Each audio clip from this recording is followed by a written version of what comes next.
Power एक ऐसा word है जिसे सदियों से गलत समझा जा रहा है।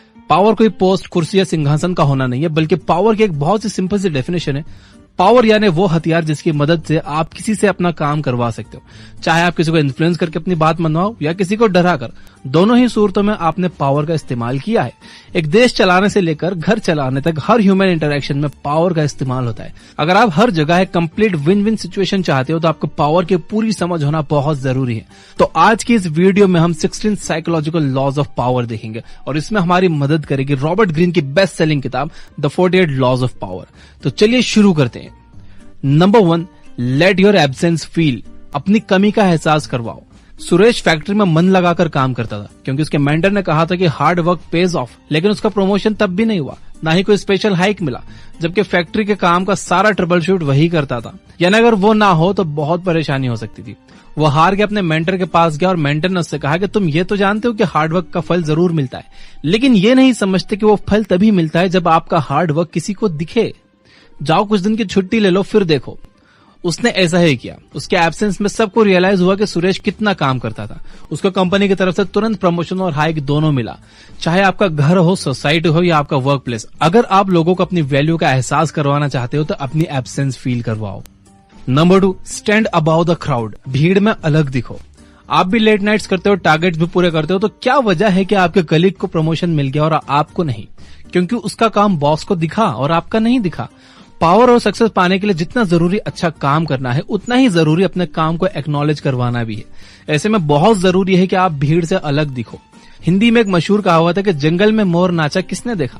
यानी आप अकेले में कितनी भी मेहनत करते रहो, कोई फायदा नहीं है। अपने काम को एक्नॉलेज करवाने के 2 टिप्स मैं आपको देता हूँ। पहला, अपने गेस्चर, काम करने के तरीके और बातों के अंदाज में ऐसे चेंजेस लाओ कि लोग आपको नोटिस करें। और दूसरा कि आपने जो भी काम किया है, जब मौका मिले उसे डिस्कस करो, उसे गिनवाओ, ताकि सबको पता चले कि आपने क्या क्या किया है। अपने किए गए काम का प्रचार करने में कभी भी शर्माओ मत। Number 3, conceal your intentions. अपने इरादे किसी के सामने जाहिर ना करो। अंग्रेज हमारे देश में बिजनेस करने आए थे और राज करने लगे। सोचिए अगर उनके इंटेंशंस उस समय के लोगों को पहले से पता होते तो क्या हम सैकड़ों सालों तक गुलामी की जंजीरों में जकड़े हुए होते? शायद नहीं। जब तक किसी को आपके इंटेंशंस नहीं पता, तब तक डीलिंग पावर आपके हाथ में होती है। अपनी डेली लाइफ में कई बार हम इस बात को रियलाइज नहीं करते और घाटा खा जाते हैं। जैसे आप कार खरीदने गए, आपको कार बहुत पसंद आई और आपने उसे लेने का मन बना लिया।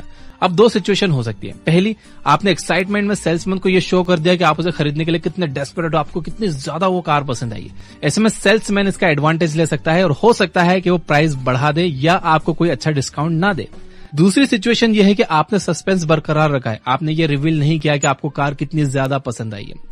इस बार डीलिंग पावर आपके हाथ में रहेगी और डील क्रैक करने के लिए वो आपको मैक्सिमम पॉसिबल डिस्काउंट देगा। अगर आप डीलिंग पावर अपने हाथ में रखना चाहते हो तो लोगों को अपने प्लान के बारे में बस उतना ही बताओ जितने में उनका इंटरेस्ट बना रहे। अपने रियल इंटेंशन को कभी भी किसी के सामने जाहिर मत करो। जब सामने वाले को पता ही नहीं होगा कि आप क्या करने वाले हो तो वो अपने लिए डिफेंस प्रिपेयर कर ही नहीं पाएगा। लड़ाई हो या मार्केट हो या खेल, ओपोनेंट को सरप्राइज करके जीतना आसान हो जाता है और मजा भी आता है। Number 4, mind your words, always say less than necessary. Year 1825 में जार निकोलस फर्स्ट रूस के नए रूलर बने। उनके गद्दी पर बैठते ही देश में विद्रोह भड़क गया और लोग गवर्नमेंट की पॉलिसीज के खिलाफ हो गए। उस समय के प्रोमिनेंट लीडर और इंटरनेशनली अक्लाइम पोएट कोंद्रातिव रिलेव को सैनिकों ने पकड़ लिया और उन्हें फांसी की सजा सुनाई गई। जैसे ही उन्हें लटकाया गया, रस्सी टूट गई और कोंद्रातिव रिलेव जमीन पर गिर गए। उन दिनों ऐसे इंसिडेंट्स को ईश्वर की मर्जी समझकर अपराधी को माफ कर दिया जाता था। जैसे ही रस्सी टूटी, रिलेव भीड़ की तरफ भागे और उन्होंने कहा कि देखा हमारा देश कितना पिछड़ा है, रशियंस एक ढंग की रस्सी तक नहीं बना सकते। जब यह बात जार निकोलस को पता चली तो उन्होंने उसके माफीनामे के आदेश को फाड़ दिया और अगले दिन ठीक उसी समय उसे दोबारा फांसी लगाई गई और इस बार रस्सी नहीं टूटी। तो देखा आपने कैसे बड़बोलापन किसी की जान तक ले सकता है।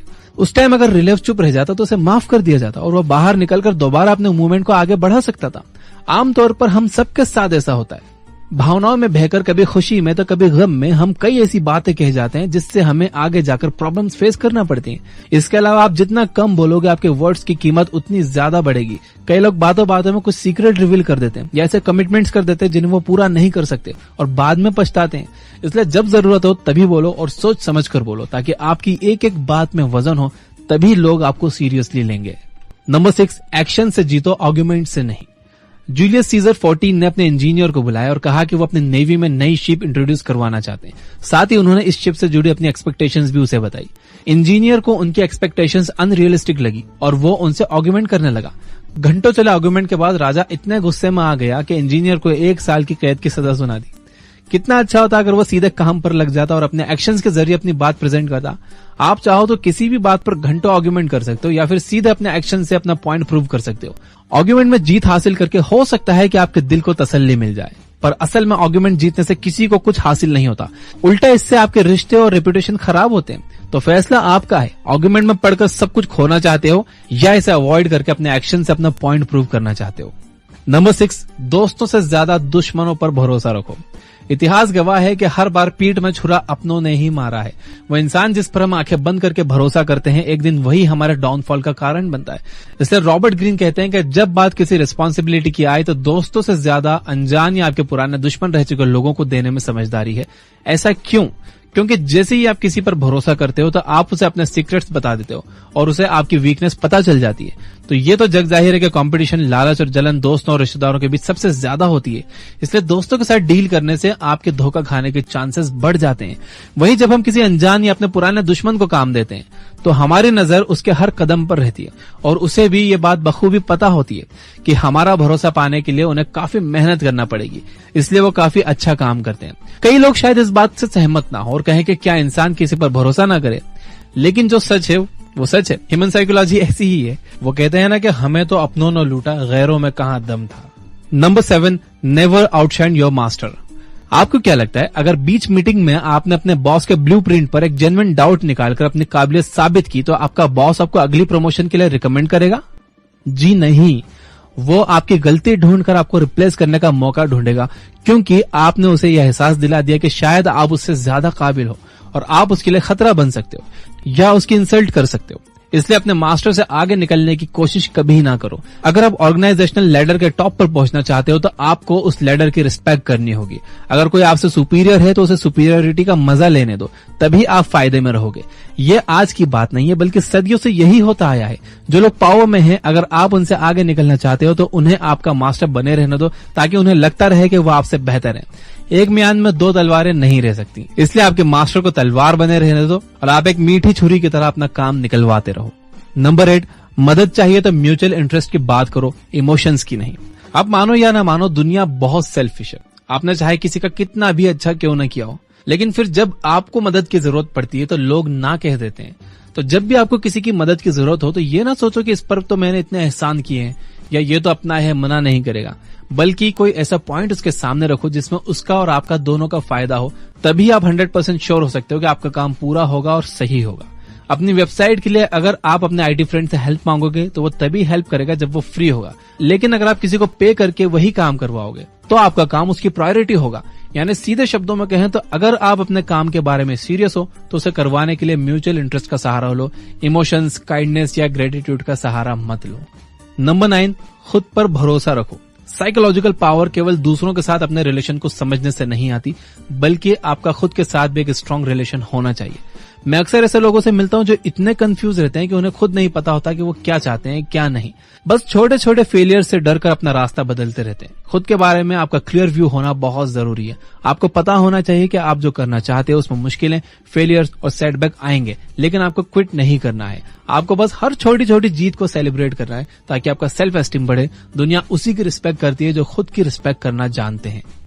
Number 10, infection, avoid the unlucky and the unhappy. English में एक बड़ी पुरानी कहावत है, you could die from someone else's misery, यानी आप किसी और के दुख से मर सकते हो। हमारा इमोशनल सेटअप कुछ ऐसा ही है कि हमारी जैसी संगत होती है हम वैसे ही हो जाते हैं। इमोशनल स्टेट किसी बीमारी की तरह इन्फेक्शियस होता है। आपको लगेगा कि आप बेचारे की मदद कर रहे हो, उसके दुख का साथी बन रहे हो, लेकिन असल में आप खुद के लिए मुसीबत पाल रहे हो। अगर आप किसी ऐसे का साथ चुनते हो जो दुखी है तो उसे खुश करने के चक्कर में आप खुद कब खुश रहना भूल जाओगे, आपको पता भी नहीं चलेगा। अनफॉर्चुनेट लोग मिसफॉर्चून अपने साथ लेकर चलते हैं और वो अपने नेगेटिव वाइब्रेशन से आपको भी अनलकी बना सकते हैं। इसलिए हमेशा अपने आसपास खुश, सेटिस्फाइड और पॉजिटिव लोगों को रखो। नंबर 11, आदमी देखकर व्यवहार करो। क्या आप अपने बॉस से बात मनवाने के लिए और अपने जूनियर से अपनी बात मनवाने के लिए एक जैसी स्ट्रेटेजी अपनाते हो? क्या आपको लगता है कि घर में आपकी चलती है तो ऑफिस में भी आपकी चलेगी? ऐसा नहीं है, दुनिया में बहुत तरह के लोग हैं, कुछ प्यार से मानते हैं, कुछ डर से, कुछ लालच से। कुल मिलाकर रॉबर्ट ग्रीन ये कहना चाहते हैं कि आपको आदमी देखकर व्यवहार करना आना चाहिए। अपने रिश्तों को, पावर को और पोजीशन को बचाने के लिए आपको अपने आसपास के लोगों को समझना आना चाहिए। रॉबर्ट ग्रीन खासतौर पर यह बात कहते हैं कि जो लोग फीलिंग्स हर्ट होने पर बदला लेने के लिए मौके ढूंढते रहते हैं, उनसे बचकर रहना चाहिए और अननेसेसरी पंगे नहीं लेना चाहिए। नहीं तो ऐसा करने से आप बिना बात के दुश्मन पाल लोगे, क्योंकि पता नहीं आपकी कौन सी बात कब उसे बुरी लग जाए और ना जाने किस पॉइंट पर आपको वो नुकसान पहुंचा दे। Number 12, play a sucker to catch a sucker.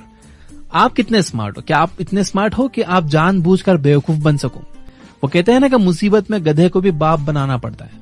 तो अगर आपका सामना किसी बेवकूफ से पड़ा है लेकिन उसके पास आपका काम निकलवाने की पावर है, तो उसे अपनी स्मार्टनेस दिखाने के बजाय ये समझने दो कि वो आपसे ज्यादा स्मार्ट है और देखो आपका काम कैसे स्मूथली हो जाता है। इसी तरह अगर आप अपने कॉम्पिटिटर के सामने इनकॉम्पिटेंट एक्ट करोगे तो वो आपको हल्के में लेने लगेगा। रॉबर्ट ग्रीन कहते हैं कि जैसे ही आपने अपने सामने वाले को यकीन दिला दिया कि वो आपसे ज्यादा स्मार्ट है, वैसे ही आपकी जीत पक्की है। Number 13, calculated value. वैसे तो आपको खर्चे सोच समझ कर करने चाहिए, लेकिन कुछ चीजें इतनी अनमोल होती हैं कि आप अपनी सारी दौलत भी उस पर लुटा दो तो कम है। ऐसी एक चीज है नाम और रेपुटेशन। इतना बड़ा शेयर मार्केट, बड़ी बड़ी कंट्रीज की इकोनॉमी, सब रेपुटेशन का खेल है। अगर आपकी रेपुटेशन अच्छी नहीं है तो आपकी मेहनत और कामयाबी अननोटिस्ड चले जाएगी और कोई आपकी बात नहीं सुनेगा, आप पर भरोसा नहीं करेगा। वहीं अगर आपकी रेपुटेशन है तो लोग खुद ब खुद आपको फॉलो करेंगे। किसी लोकल शॉप की 500 की टी शर्ट भी आपको महंगी लगती है और आप डिस्काउंट ढूंढते हो, वहीं लेविस की टी शर्ट के लिए आप 2000 भी खर्च करने के लिए तैयार हो जाओगे, क्योंकि उस ब्रांड का मार्केट में नाम है। तो पहले अपना नाम बनाओ, पैसे तो खुद ब खुद बन जाएंगे। Number 14, be royal in your own fashion. कहते हैं कि आपको दूसरों के साथ वैसा ही व्यवहार करना चाहिए जैसा आप खुद के लिए चाहते हो। रॉबर्ट ग्रीन इसे एक कदम और आगे लेकर गए। वो कहते हैं कि आप खुद को ऐसा ट्रीट करो जैसा आप चाहते हो कि दूसरे आपको करें। अगर आप रूम में कॉन्फिडेंस के साथ एंटर करोगे तो लोग आपकी गलत बात को भी सही मान लेंगे। वहीं अगर आप सही होते हुए भी नर्वस रहोगे तो लोग आपकी बात सुनने से पहले 100 बार सोचेंगे। इसलिए इस तरह से काम करो जैसे आप कोई किंग या क्वीन हो। आपके हर एक्शन में रॉयल्टी झलकनी चाहिए। ऐसे में जो भी आपसे मिलेगा आपसे उसी अदब के साथ पेश आएगा। आमतौर पर हम सिंपल और डाउन टू अर्थ रहने की बात करते हैं, लेकिन कई बार इस चक्कर में हम इतना झुक जाते हैं कि लोग हमें फॉर ग्रांटेड लेने लगते हैं। ये वीडियो इसलिए अपने आप को सिंपल नहीं बल्कि रॉयल बनाओ। Number 15, avoid stepping in great man shoes. आपका बॉस आपका मेंटर था, ऑफिस में सब उसे मानते थे, उसने कई मुश्किल प्रोजेक्ट सक्सेसफुली हैंडल किए थे। आज फाइनली वो रिटायर हो गया और आपको वो कुर्सी मिल गई जहां आप बरसों से बैठना चाहते थे। लेकिन क्या आपको पता है कि आपके लिए सबसे मुश्किल क्या होगा? आपको हर बात में अपने बॉस से कंपेयर किया जाएगा। खुद को सक्सेसफुल दिखाने के लिए आपको काफी ज्यादा मेहनत करनी होगी, वरना आपको कोई याद नहीं रखेगा। वहीं अगर आप किसी ऐसे इंसान के बाद कुर्सी पर बैठते हो जिसने बहुत से फेलियर का सामना किया, तो आपकी थोड़ी सी भी अचीवमेंट बहुत ज्यादा शाइन करती है। पृथ्वीराज चौहान और महाराणा प्रताप को सभी जानते हैं, लेकिन उनके बच्चों को कौन जानता है? हो सकता है कि वो सब भी एक महान राजा रहे हों, लेकिन उनके पिता एक लेजेंड है जिनकी कहानियों के पीछे उनके बच्चों की सक्सेस छुप गई। इसलिए अगर आप कम मेहनत में ज्यादा शाइन करना चाहते हो तो हमेशा ऐसे ऑप्शंस चूज करो जहां कंपटीशन कम हो, ताकि आप किसी ग्रेट मैन के शूज में पैर रखने से बच जाओ। नंबर 16, गुस्से को खुद पर हावी मत होने दो, इसका इस्तेमाल करो। किसी को कमजोर करने का सबसे आसान तरीका पता है आपको? उसे गुस्सा दिलाना। गुस्से में अक्सर इंसान अपने सोचने समझने की ताकत खो देता है, उसके एक्शंस इंपल्सिव हो जाते हैं। अगर आपको छोटी छोटी बातों पर गुस्सा आता है तो आपको लाइफ में इसका काफी खामियाजा भुगतना पड़ सकता है। अगर किसी ने भी ये अंदाजा लगा लिया, उसे ये पता चल गया कि आपको किन बातों पर गुस्सा आता है, तो बड़ी आसानी से वो आपकी नब्ज पकड़ लेंगे और आपको गुस्सा दिलाकर आपका ध्यान भटका देंगे, आपको कमजोर कर देंगे। इसलिए गुस्से जैसे स्ट्रांग इमोशन को अपने सक्सेस के रास्ते में मत आने दो। अगर किसी ने आपके साथ कुछ बुरा किया हो तो भी गुस्सा जाहिर करने की जगह शांति से काम लो और समय आने पर उसे अपने तरीके से जवाब दो। तो दोस्तों, ये तो साइकोलॉजिकल पावर पाने के 16 ऐसे लॉज जिनसे हर सिचुएशन में जीत आपकी होगी। इनमें से कई शायद आपको थोड़े अजीब और ब्रूटल लगे, लेकिन सच यही है। चाहे आप एक अच्छा बदलाव लाना चाहते हो या बुरा, उसके लिए जरूरी है कि पावर आपके हाथ में हो। आप दुनिया की मदद तभी कर सकते हो जब आप खुद की मदद करने के काबिल हो। इसलिए पहले पावर को अपने हाथ में लो, फिर दूसरों का भला करने की सोचो। वीडियो बनाने में बहुत मेहनत की, तो इसे प्लीज लाइक जरूर करना। सब्सक्राइब नहीं किया हो तो सब्सक्राइब कर लेना, घंटी वंटी नहीं दबाई हो तो दबा देना।